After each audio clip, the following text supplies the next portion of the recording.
పశ్చిమ మధ్య బంగాళాఖాతంలో ఏర్పడిన అల్పపీడన ప్రభావంతో మరో 5 రోజుల పాటు భారీ వర్షాలు కురిసే అవకాశం ఉందని హైదరాబాద్ వాతావరణ కేంద్రం ప్రకటించింది. 3 రోజులు పలు జిల్లాల్లో అతి భారీ వర్షాలు పడే అవకాశం ఉందని తెలిపింది. వాతావరణ శాఖ హెచ్చరికలతో అధికార యంత్రాంగం అప్రమత్తమైంది.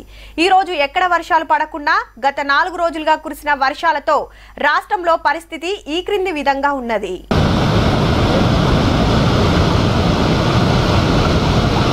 హిమాయత్ సాగర్ గేట్ ఎత్తితే శంషాబాద్ కెళ్లి అప్పా జంక్షన్ కు వచ్చే తోవల రోడ్డు మీద గిట్లా వారుతుంది వరద. అటు దిక్కు పబ్లిక్ ను ఓనిస్తలేరు. ఈడికెళ్లి ఈసావాగులకు గల్చే వరకు రాజేంద్ర నగర్ ఏరియాలో సన్ సిటీ కాలనీ మునిగిపోతే ఒడ్డుకుండా ఇల్లు ఖాళీ చేపించి క్యాంపులకు పంపినరు. పిఎన్టీ కాలనీకి ఇదే పరిస్థితి. ఇక్కడ ఎవరికైతే ఇబ్బంది ఉంది, వాళ్ళు ఇల్లు వెకేట్ చేయాల్సిన పరిస్థితి, వెళ్లాల్సిన పరిస్థితి, వాళ్ళ బంధువులు ఇంట్లో వెళ్తా అని చెప్పి వాళ్ళు ఇంట్రెస్ట్ ఉంటే అక్కడ పంపిస్తున్నాం. లేదు ఎలాంటి అవకాశం లేనటువంటి వాళ్ళకు మేమే పునరావాస కేంద్రం నుంచి బండ్లగూడ జాగీర్ కాడ జేసీబీలతోటి ఇంకో జాగలకు తీసుకుపోయినరు. మూసీల వరద పెరిగి ముషరంబాగ్ బ్రిడ్జ్ తాకింది.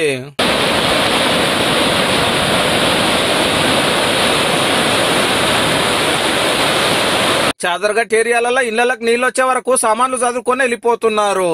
ఒడ్డుకున్న దోబిఘాట్ కూడా మునిగింది. हर साल मुश्किल हो रही भाई, हर साल सामान पूरा बह के चले आ रहा है. क्या तो भी करना, घर देके तो भी उजाड़ो, हमको बहुत परेशानी हो जा रही. పోలీసు వాళ్ళు ఇన్ఫర్మేషన్ ఇచ్చారు, కానీ మాకు ఒకటేసారి సడన్ గా రాగానే మా బట్టలు ఎవరు తీయలేకపోయినారు. ఎవరంతా వాళ్ళు వదిలిపెట్టి వెళ్ళిపోయారు. బేగం బజార్ ఇంకో పాత బంగ్లా కూలింది. నోటీసులు ఇచ్చినా ఖాళీ చేయలేదట. ఇక జిల్లాలకు పోతే పెద్దగా ఆనలేం లేవు గాని వాగులు వంగుతున్నాయి. ఆడాడ తొవ్వలు బంద్ చేసిర్రు. చెల్రు కుంటల నిండి మత్తడు దుంకుతున్నాయి.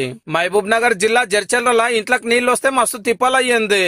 అవసరాలకు కూడా కారుల్లో కూడా వాటర్ పోయి ప్రాబ్లం ఉంది.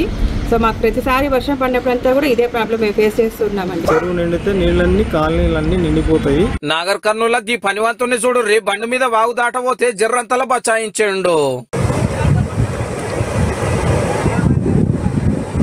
సింగూరు ప్రాజెక్టు గేట్లెత్తితే ఏడుపాయల దుర్గమ్మ చుట్టూ వరద పెరిగి గుడి బంద్ చేసి రాజగోపురంలో పూజలు చేస్తున్నారు. కరీంనగర్ మొన్నటిదాకా ఎండకపోయిన లోయర్ మానేరు గిట్లున్నది ఇప్పుడు. ఖమ్మంలో మున్నేరుకు ఇంకా వరద తగ్గలేదు. వరంగల్ వరదలకెళ్లి బయట పడ్డది గాని అంతా బురద బురద అయ్యింది. ఇక మంత్రి పొంగులేటి సార్ కలెక్టర్లతో వీడియో కాన్ఫరెన్స్ పెట్టి జిల్లాకు ₹1 కోటి పంపిస్తున్నాడు. ఏడేం తిప్పలు వచ్చినా చెప్పు నడుచుకోని రాని. ఇయాల్టికైతే గింతే, మరి రేపెట్లుంటదో.